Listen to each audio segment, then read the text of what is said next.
রানাঘাট উত্তর পশ্চিমের বিজেপি বিধায়ক পার্থসারথী চট্টোপাধ্যায় সাংবাদিকদের মুখোমুখি হয়ে তিনি বলেন, আমাদের বিজেপি প্রার্থী জগন্নাথ সরকার বিপুল ভোটে জয়লাভ করবেন। এখন শুধু নির্বাচন হওয়া বাকি।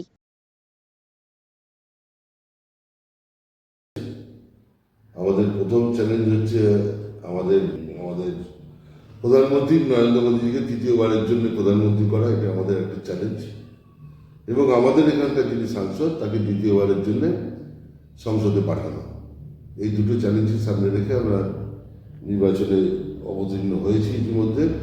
এবং আমাদের যেটা লক্ষ্য বা যেটাকে সামনে রেখে আমরা নির্বাচনটা করতে চাইছি সেটা হচ্ছে মোদিজির যে 10 বছরের কর্মকাণ্ড, 14 সালের আগে ভারতবর্ষের কী অবস্থা ছিল সারা পৃথিবীর নিরিখে, আর 10 বছর পর ভারতবর্ষ সারা পৃথিবীর নিরিখে কোন জায়গায় অবস্থান করছে।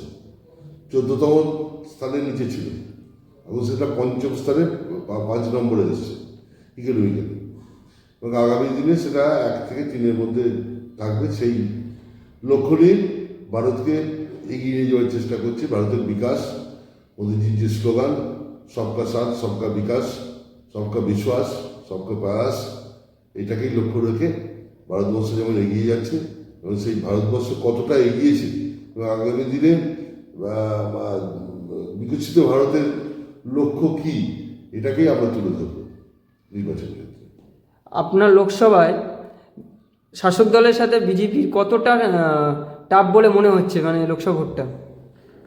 লোকসভা ভোটটা শাসক দলে এখন যে প্রার্থী হয়েছে সে তো আমাদের দলের মনোনীত ছিল 2019 সালে, কিন্তু তাকে মানে তার এনওসি না থাকার জন্য সে মনোনয়নপত্র জমা দিতে পারেনি। জগন্নাথ মনোনয়নপত্র জমা দিয়েছিল এবং জগন্নাথ সাংসদ হয়েছিল। তারপর 5টা বছর অতিক্রান্ত হয়েছে। ইতিমধ্যে 2021 সালে তাকে এই ভারতীয় জনতা পার্টি তাকে আবার মনোনীত করেছিল, বিধানসভার টিকিট দিয়েছিল বিধানসভা নির্বাচনে প্রতিনিধিত্ব করবার ক্ষেত্রে, এবং তিনি বিজয় হয়েছিলেন পদ্মফুল প্রতীক চিহ্ন নিয়ে লড়াই করে, এবং সেটা নিশ্চিতভাবে তার পরিষেবাতে সে বিধায়ক হয়নি। সাংগঠনিক যে শক্তি ছিল সেই সাংগঠনিক শক্তিকে কাজে লাগিয়ে সাংগঠনিক শক্তির মাধ্যমে বিধায়ক হয়েছিল। বিধায়ক হওয়ার পর 3 বছর অতিক্রান্ত হয়েছে, সংগঠনের সাথে সরাসরি যুক্ত ছিল না। তাকে যেমন প্রার্থী করা হয়েছে সেটাতে আমাদের যিনি প্রার্থী তার জেতাটা অনেক সহজ হয়ে গেছে। আমরা মনেই করি না যে বিরোধী পক্ষ আছে এই মুহূর্তে। মানে জেতার ব্যাপার কতটা আশাবাদী এখন? জেতার ব্যাপারে আশাবাদী নয়, জেতার ব্যাপারে নিশ্চিত। কত মার্জিনে আমরা জিতবো সেইটা নিয়ে আমাদের চর্চা চলছে।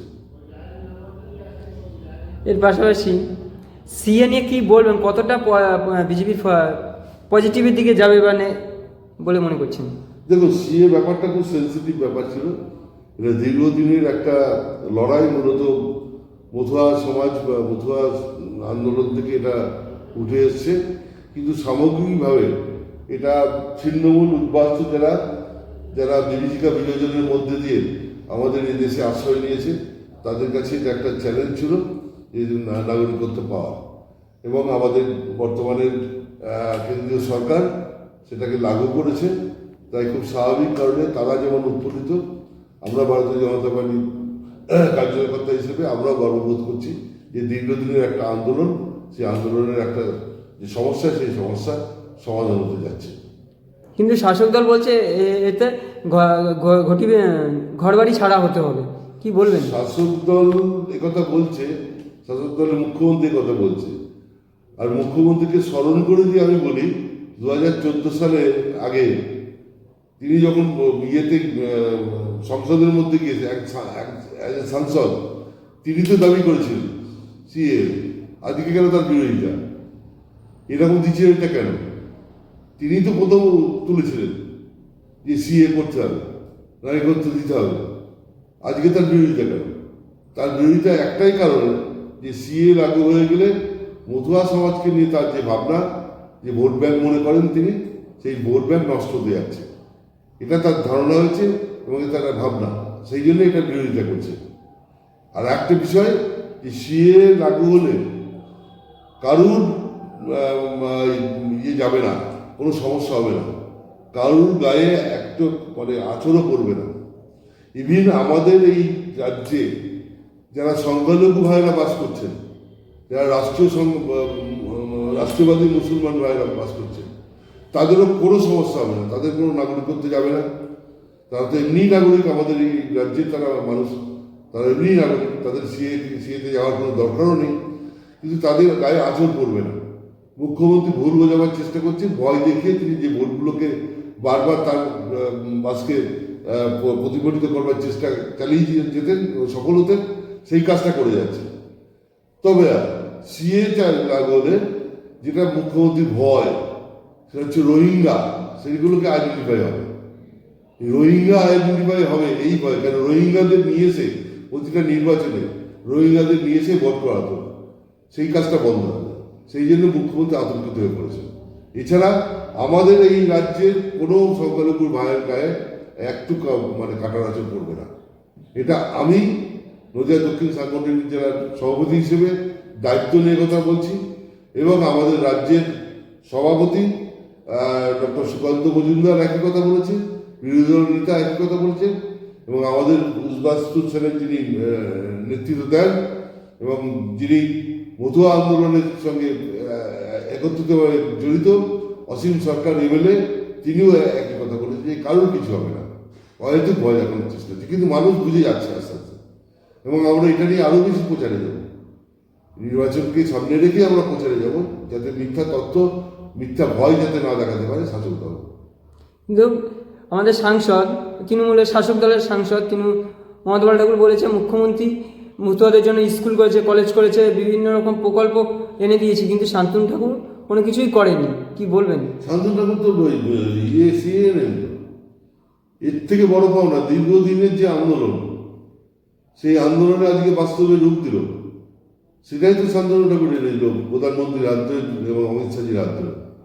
এতে নাকি কোনো প্রভাবই না, তার হাতই না সেগুলোতে। এটাই তো তার সবচেয়ে বড় কাজ। সাংসদ বা এক মন্ত্রী তিনি যে কাজটা করেছেন, রাজ্যের মতুয়াদের, রাজ্যের কেন সারা ভারতবর্ষের মতুয়া সম্প্রদায় যেখানে বাস করেন, তাদের কাছে তিনি একটা আইকন। যেভাবে যশস্বী প্রধানমন্ত্রী এবং আমাদের যশস্বী অমিত শাহজি গৃহমন্ত্রীকে ধরেই এই কাজটা লাগু করেছে সিএ। সন্দেশখালী বা চাকরি প্রার্থীদের কতটা লোকসভায় ভোটে প্রভাব পড়বে বলে মনে করছেন? সন্দেশখালী তো পড়বেই, শুধু সন্দেশখালী নয়, সন্দেশখালী যেমন আছে তেমনি বকটুইকাণ্ড আছে। আমরা গিয়েছিলাম বিধায়ক হিসেবে, দেখেছিলাম কীভাবে পুড়িয়ে মারা হয়েছে, এবং আমাদের চোখের সামনে আমাদের জেলার হাঁসখালিতে কীভাবে গ্যাং রেপ করে তাকে ওই রাত্রেই জ্বলন্ত অবস্থাতে শ্মশানে পুড়িয়েছিল, কোনো ডেথ সার্টিফিকেট ছিল না। এগুলোতে আমার সাক্ষী। এদের নদিয়া দক্ষিণ সাংগঠনিক জেলা শুধু না, সারা রাজ্যের মানুষ মানে ফুসছে। তার প্রতিফলন নিশ্চিতভাবে ইভিএমে আসবে। এবং সর্বোপরি গত পরশুদিন আরবাদিতে শান্তিপুর ব্লকে আবার নির্যাতিতা নাবালিকা আবার ধর্ষিত, সে এখন মৃত্যুর সঙ্গে পাঞ্জা করছে কৃষ্ণনগর সদর হসপিটালে। ঈশ্বর তাকে বাঁচিয়ে দিয়েছে। আবার একটা হাঁসখালি কাণ্ড ঘটতে যাচ্ছিল, কিন্তু তার চিৎকার এবং আশপাশ থেকে সব লোকজন ছুটি আসাতে ঈশ্বর তাকে বাঁচিয়ে দিয়েছে, কিন্তু সে এখনো মৃত্যুর সঙ্গে পাঞ্জা করছে। কিন্তু শাসক দল নেতারিতে বলছে সন্দেশখালী পুরো ঘটনা সাজানো নাকি? কি বল, ঘটনা সাজানো কি অসাজানো সে তো মুখ্যমন্ত্রী নিজেই বুঝতে পেরেছে। নির্লজ্জের মতো বিধানসভার ভেতরে শেখ শাহজাহানকে যেভাবে সার্টিফাই করেছে, শেখ শাহজাহান নির্দোষ, তাকে হয়তো মানে অত্যাচার করা হচ্ছে, হয়তো তাকে ধরবার চেষ্টা হচ্ছে। শেখ শাহজাহান কোনো দোষী নয়, এটা তো রেকর্ডেড হয়ে আছে। আজ থেকে 50 বছর পর নিশ্চিতভাবে আমি বিধায়ক হিসেবে থাকবো না, আমি বিধানসভা পবিত্র স্থানে হয়তো আমি থাকবো না, কিন্তু রেকর্ডটা থাকবে। 50 বছর পর এই বিধানসভার রেকর্ড খুললে বোঝা যাবে যে একজন মুখ্যমন্ত্রী নির্লজ্জভাবে কিভাবে এই সমস্ত হারমাত বাহিনীদের সাপোর্ট করছেন, অন রেকর্ড সাপোর্ট করছেন বিধানসভা ভাষণ দিয়ে। তো কাজেই এটা বলার কোনো অপেক্ষা রাখে না। সন্দেশকারীতে কী ঘটেছিল না ঘটেছে, মানুষের এখন দুধ কা পানি, পানি কা দুধ পরিষ্কার হয়ে গেছে, জলের মতো পরিষ্কার হয়ে গেছে। শেষ প্রশ্ন, এলাকাবাসীদের কি বলবেন ও আমাদের শাসক দলের উদ্দেশ্যে কি বার্তা দেবেন মানুষদের জন্য লোকসভা ভোট নিয়ে? লোকসভা ভোটে একটাই বার্তা যে এই রাজ্যে যে যারা ক্ষমতায় আছে এই শাসক দলের এক বিন্দু থাকার অধিকার নেই। যত তাড়াতাড়ি সম্ভব এই সরকারকে উৎখাত করতে হবে এবং নিশ্চিতভাবে 25-এর ওপর আমরা ভারতীয় জনতা পার্টির সাংসদ জিতে আসে তাহলে এই সরকার তাসের ঘরের মতো ভেঙে যাবে। 26 সাল পর্যন্ত অপেক্ষা করতে হবে না।